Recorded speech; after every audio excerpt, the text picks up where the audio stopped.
Vivre en paix et en sécurité. Voilà le souhait de chaque citoyen d'Afrique. Malheureusement, certaines situations compromettent le quotidien des populations et obscurcissent toute possibilité de voir le rêve devenir réalité. Depuis 2019, l'extrémisme violent a pris de l'ampleur aux frontières nord du Bénin, ce qui expose dangereusement la vie et le bien-être des populations de certaines zones du nord Bénin. Touché par la situation de ses habitants, Care Bénin Togo, en collaboration avec Care France et avec le financement de l'Union européenne, a mis en œuvre le projet Prévenir, Entendre, Prévention de l'extrémisme violent au Nord Bénin par les initiatives de résilience économique. De novembre 2022 à novembre 2024, ce projet a été déployé dans les communes de Bassila et Djougou, dans le département de la Donga, et celle de Niki et Perere, dans le département du Borgo. Ce qui a suscité ce projet, qui est financé par l'Union européenne, c'est la prévention de l'extrémisme violent. Notamment les zones les plus exposées que nous avons identifiées à travers une étude préalable que nous avons menée. Le comité technique de suivi du projet, c'est une instance de gouvernance au niveau préfectoral, et les préfets des départements du Borgo et de la Donga ont été vraiment des acteurs majeurs de la mise en œuvre des activités du projet, notamment la gouvernance. Les deux partenaires au niveau des ONG, c'était Equifi et UFEC de ABCD. Et pour permettre à toutes les cibles identifiées d'être véritablement impactées par le projet et garantir une bonne exécution de ce dernier, Care Bénin Togo s'est fait appuyer par des organisations de la société civile et des ONG co-demandeurs, en l'occurrence qui ont travaillé au déploiement des produits clés définis sur le terrain. Le premier projet, c'est l'accompagnement organisationnel et institutionnel des organisations de la société civile qui sont dans l'accompagnement des jeunes pour leur insertion socio-professionnelle et l'accompagnement des femmes pour leur autonomisation économique. Au total, nous avons accompagné 10 organisations de la société civile dans le cadre de ce projet à se renforcer au plan institutionnel et organisationnel. Et cela s'est traduit par la mise à disposition du personnel de ces OSC et des co-demandeurs qui sont au nombre d'une 60aine. Le projet avait ciblé 50, mais à la fin, nous avons formé 60 qui sont aujourd'hui renforcés et qui ont accompagné leur organisation à répondre convenablement. Ces OSC ont bénéficié de l'expérience des uns et des autres. Parce que cette fois-ci, on n'a pas fait une formation classique. Et la formation a été organisée par les OSC même. Donc, c'est des partages d'expérience, c'est le co-apprentissage que la maison a accompagné à faire ensemble avec les OSC. Donc, on a senti une amélioration dans l'intervention, bien dans la mise en œuvre des projets développés par ces OSC partenaires. Et nous avons identifié 800 jeunes et femmes dans les 4 communes d'intervention du projet que nous avons capacité à travers un certain nombre de formations également et sur des thématiques diverses et variées. En dehors de ces formations, on a permis à ces jeunes d'accéder aux formations qui leur permettent de réaliser leurs rêves, c'est-à-dire d'exercer les métiers de leur choix. Donc le projet leur a donné cette opportunité d'aller en formation de courte durée et de ces jeunes et pour qu'ils puissent exercer à la suite, à la fin plutôt, les métiers de leur choix. Et ça a permis à la fin à 147 jeunes sur les 800 qui ont été formés à pouvoir être installés pour exercer les métiers de leur choix qui sont divers et variés, notamment la coiffure pour les jeunes femmes et les jeunes gens, l'informatique pour aussi ces deux sexes. Il y a aussi la sérigraphie, la couture et bien d'autres activités. Donc sélectionner 40 jeunes, 15 dans les métiers d'avenir et 25 en entrepreneuriat. Donc ces 40 jeunes ont été envoyés en incubation. Certains en incubation, d'autres en formation. Et dans les formations, il y en a qui sont allés pour des formations complémentaires, donc qui avaient déjà une certaine connaissance dans le métier, comme les couturières qui sont allées suivre la broderie, d'autres qui sont allées sur le surfilage, et d'autres jeunes qui sont allés en entrepreneuriat, donc qui sont allés faire le levage de poulets, de lapins, de moutons. Quand je prends le volet employabilité, j'avoue que nous avons pu atteindre les indicateurs, bien même nous sommes allés au-delà de ces indicateurs. Mais la grande tâche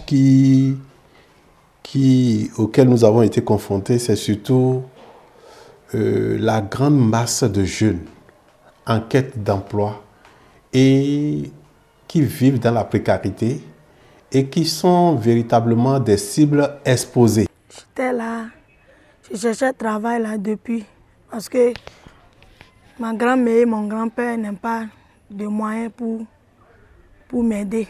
Mais quand Dieu a accepté, on nous a pris dans le projet et Bénin Togo.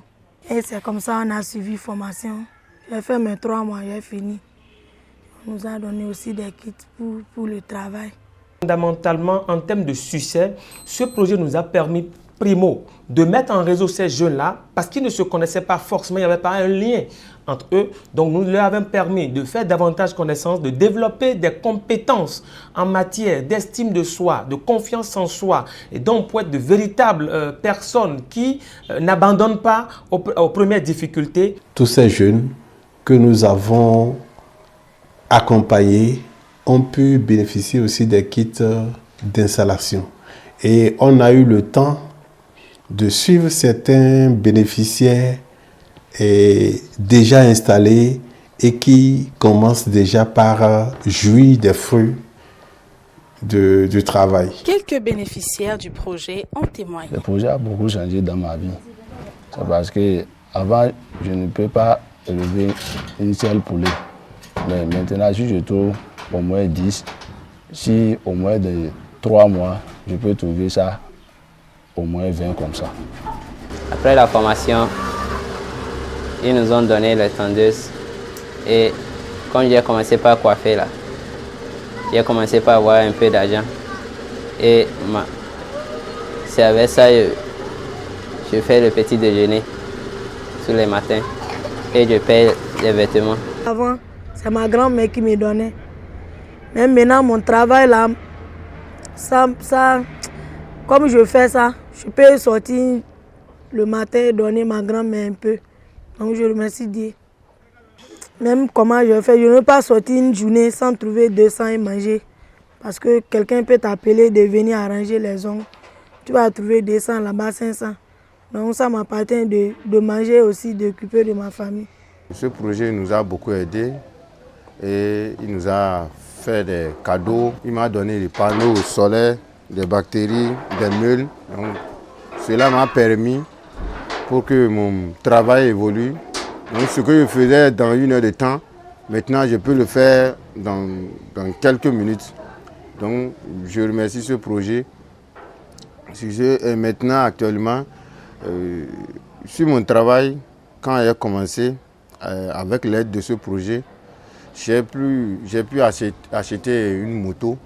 Donc cela, je remercie beaucoup ce projet.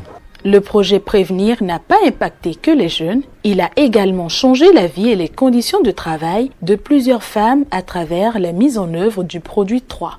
Alors le produit 3 du projet, c'est un produit qui vise à accompagner l'autonomisation économique des femmes qui sont les plus exposées à l'extrémisme violent. Et dans ce cadre, nous avons accompagné 1264 femmes qui sont organisées dans les associations villageoises d'épargne de crédit que nous appelons FAFAWA. Et nous avons mis en place, dans le cadre du projet, des fonds spécifiques pour les femmes particulièrement vulnérables, que nous avons appelés les fonds rotatifs, et qui ont été mis en place au niveau de ces organisations, de ces femmes-là. Et 483 femmes ont été bénéficiaires de ce fonds rotatif qui leur permet de renforcer leurs activités génératives de revenus individuels afin qu'elles puissent aussi pouvoir donner leur part de cotisation au sein des Fafawa chaque semaine, comme leurs pères qui ont plus de moyens qu'elles.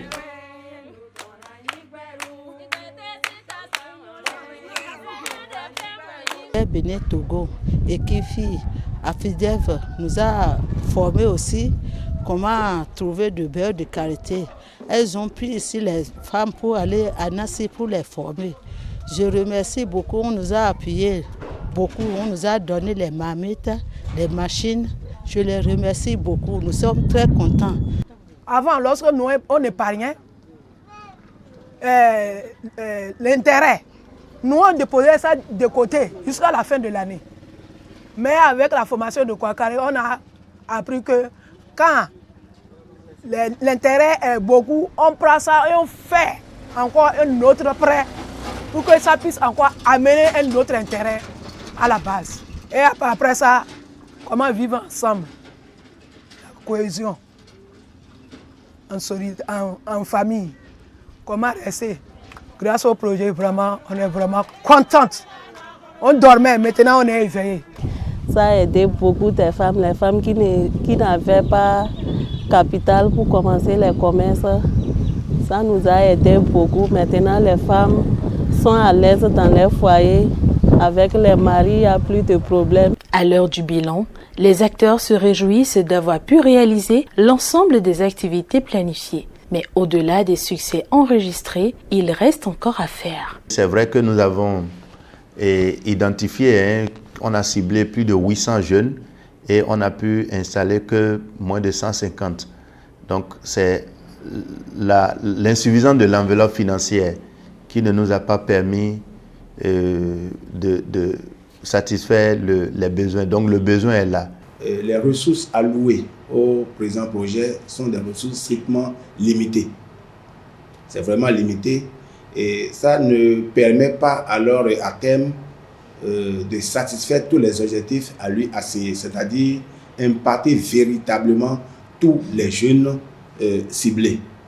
Alors ceci dit, les besoins sur le terrain sont des besoins illimités face aux ressources qui sont limitées. Donc voilà la véritable problématique et comment adapter ces ressources qui sont strictement limitées aux besoins illimités. Alors, comme recommandation, c'est de mettre à l'échelle ce projet. Toutes les zones ne sont pas atteintes dans les 4 communes d'intervention du projet et également il y a plusieurs autres communes dans la zone qui sont aussi à risque de l'extrémisme violent. L'aspect vraiment un peu compliqué, c'est que c'était un projet très court. Quand on travaille sur des thématiques comme l'extrémisme violent, sur le renforcement des jeunes, sur la reddition des comptes de la part des municipalités, c'est des thèmes qui demandent du temps. Et là, ce projet, c'était 2 ans. Donc le temps de la mise en place, etc., c'était un tout petit peu difficile, dans le sens que ça aurait demandé de durer beaucoup plus longtemps, au moins 4-5 ans. On espère qu'il y aura une suite.